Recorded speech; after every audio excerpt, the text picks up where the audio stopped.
La pierre angulaire de la civilisation, ce n'est pas le langage, c'est la science. Aujourd'hui, on plonge dans l'univers mystérieux de Premier Contact, un film de science-fiction réalisé par Denis Villeneuve en 2016. Ce long métrage, basé sur la nouvelle L'histoire de ta vie de Ted Chiang, est une œuvre profondément philosophique qui explore le langage, le temps et l'humanité. D'où venez-vous?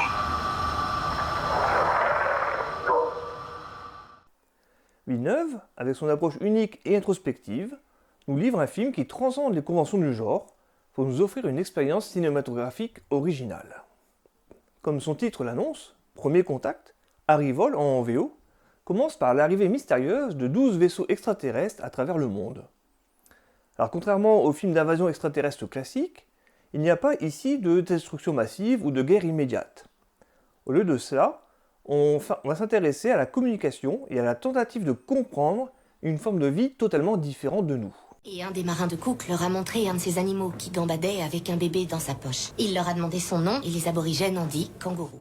C'est là que le personnage principal, Louise Banks, interprété par Amy Adams, entre en jeu. Ce n'est que beaucoup plus tard qu'ils ont appris que kangourou voulait dire « je n'ai pas compris ». Louise est une linguiste de renom, recrutée par l'armée américaine pour tenter de déchiffrer le langage des visiteurs extraterrestres, appelés heptapodes. Aux côtés du physicien Ian Donnelly, interprété par Jeremy Renner, Louise se lance dans une course contre la montre pour comprendre ce que veulent ces êtres mystérieux avant que la situation mondiale ne dégénère en conflit international. On établit le contact avec Dieu sait qui à l'intérieur de ce truc. Et qui est aux commandes? Le gouvernement. Alors comme j'ai l'habitude de le dire, les films d'extraterrestres ne parlent jamais d'extraterrestres. Ici, la venue d'un être venu d'ailleurs est un prétexte pour l'exploration du langage, non seulement comme moyen de communication, mais aussi comme une façon de percevoir et de structurer la réalité. Il n'y a aucune corrélation entre ce que dit un heptapode et ce qu'il écrit. Louise découvre rapidement que le langage des heptapodes, circulaire et non linéaire, reflète une perception du temps radicalement différente de la nôtre. Là où les humains voient le temps comme une ligne droite, avec un passé, un présent et un futur distincts, les heptapodes semblent percevoir le temps comme un tout, où toutes les actions et événements sont simultanés.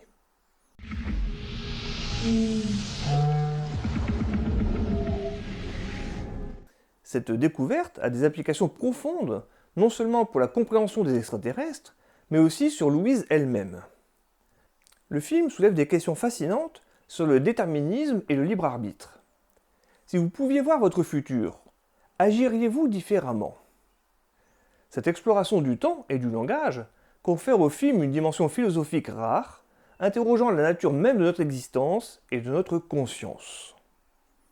Mais Premier Contact est aussi une réflexion sur ce que signifie être humain. Alors que Louise s'immerge de plus en plus dans la langue des heptapodes, elle commence à avoir des flashbacks et des visions de sa propre vie, y compris des moments douloureux liés à la perte de sa fille. Pourquoi je m'appelle Anna? Eh bien, tu as un prénom très spécial parce que c'est un palindrome.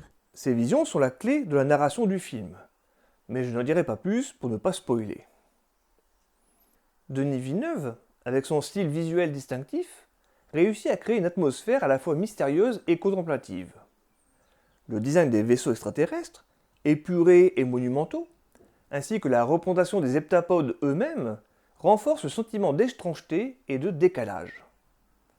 La photographie de Bradford Young, avec ses tons froids et ses cadres larges, ajoute à l'impression d'une réalité déformée par le contact avec l'autre.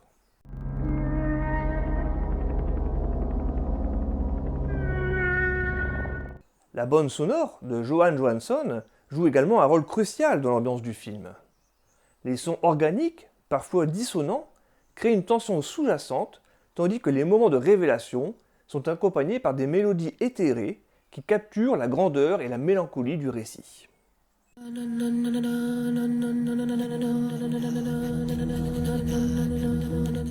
Premier Contact est un film qui défie les attentes. Il nous invite à repenser notre perception du temps, à questionner la nature même du langage et à réfléchir sur ce que signifie être humain.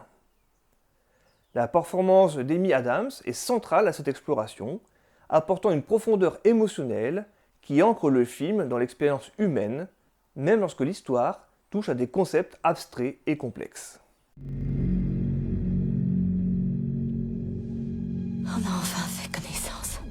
Alors contrairement à de nombreux films de science-fiction qui se concentrent sur les explosions et les effets spéciaux, Premier Contact est un film qui se vit autant qu'il se regarde. Villeneuve prouve qu'il est un maître dans l'art de manier la profondeur intellectuelle et la puissance émotionnelle, offrant une œuvre qui est à la fois une méditation philosophique et une histoire profondément humaine. Il paraît que si on s'immerge à fond dans une langue étrangère, on a la capacité de reconfigurer son cerveau. Alors vous l'aurez compris, Premier Contact est une perle rare dans le paysage cinématographique moderne, un film qui, sous une apparence de blockbuster de science-fiction, cache une réflexion profonde sur le langage, le temps et la nature de notre existence. Si vous cherchez un film qui vous pousse à réfléchir, qui vous touche émotionnellement, tout en vous émerveillant par sa beauté visuelle, alors Premier Contact est une œuvre à ne pas manquer.